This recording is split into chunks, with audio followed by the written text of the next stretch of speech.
আচ্ছা নমস্কার কাকাবাবু, এটা পশ্চিমবাংলা সরকারের একটা নতুন প্রজেক্ট। এই প্রজেক্টের সম্বন্ধে যদি কিছু বলেন খুব ভালো হয়। ওয়েস্ট বেঙ্গল গভর্নমেন্টের গ্রামীণ শিল্প পর্ষদের মধ্য দিয়ে এটা বাংলার মুখ্যমন্ত্রী মমতা বন্দ্যোপাধ্যায় ভেবেছিলেন বাংলার নলেন গুড় বিলুপ্তির পথে চলে যাচ্ছে, এই নলেন গুড়কে বাঁচিয়ে রাখার জন্যে উনি খাদি বোর্ডের মধ্য দিয়ে গ্রামীণ শিল্প পর্ষদের মধ্য দিয়ে এই কারখানাটা তিনি তৈরি করে দিয়েছিলেন। সেটা হচ্ছে 2018 সালে। আমরা যখন প্রথম শুরু করি গ্রামীণ শিল্প পর্ষদের মধ্য দিয়ে, সেটা হচ্ছে 2015। দেখুন 2018 সালে বিল্ডিং হয়েছে, মাননীয় মুখ্যমন্ত্রী এটা নিজে উদ্বোধনও করেছিলেন। এই যে বাংলার একটা ঐতিহ্য নলেন গুড়, এটা বাংলাতেই পাওয়া যায়, বাইরের কোনো রাজ্যে পাওয়া যায় কিনা আমার জানা নেই। তবে এই নলেন গুড়ের চাহিদা খুব বর্তমানে।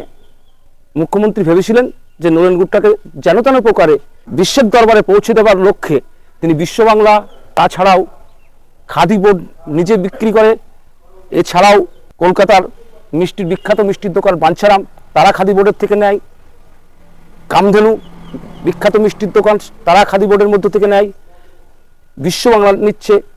এইভাবে বিভিন্ন জায়গায় ছড়িয়ে যাচ্ছে এবং গুড়টা এতই সুস্বাদু এবং সম্পূর্ণ জিরেন কাঠের রস দিয়ে গুড়টা তৈরি হয়।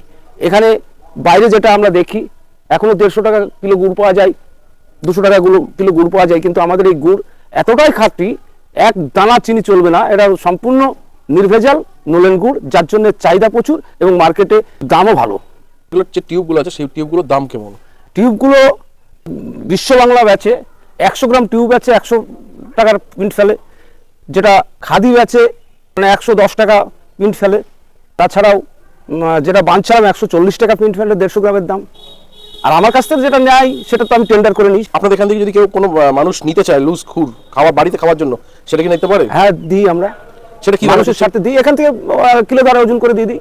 আচ্ছা, সেই দামটা কি মানে হেরফের হয়? না না, হেরফের হয় না। শুধু আমি 400 টাকা হচ্ছে লুজ গুড়টা নিই, মানে তরলটা। পাটালি 450 টাকা নিচ্ছে এবার। 400 আর 450? 400 450। আচ্ছা, এটা মোটামুটি কদিন থেকে কদিন চলে? ডিসেম্বর থেকে শুরু হয়, ফেব্রুয়ারি মার্চ পর্যন্ত চলে, মার্চ পর্যন্ত প্রায় চলে যায়। মার্চ পর্যন্ত চলে। আচ্ছা কাকাবাবু, এইখানে আসতে গেলে কি আসতে যদি বলেন খুব ভালো হয়। যদি ট্রেন লাইনে আসে কেউ, কলকাতার ওই দিক থেকে যদি কেউ আসে, গেদে ট্রেন ধরবে, মাঝদিটা স্টেশনে নামবে, মাঝদিটা স্টেশনে আপ স্টেশনে নামে, ডাউন স্টেশনে এসে ভাজুনঘাট মোড় জায়গাটা আছে, ওখান থেকে 50 মিটার দূরে, ওখান থেকে টোটো অটো সব কিছু পাওয়া যাবে সব সময়ের জন্যে, সকাল 5টা থেকে রাত্রি 12টা পর্যন্ত।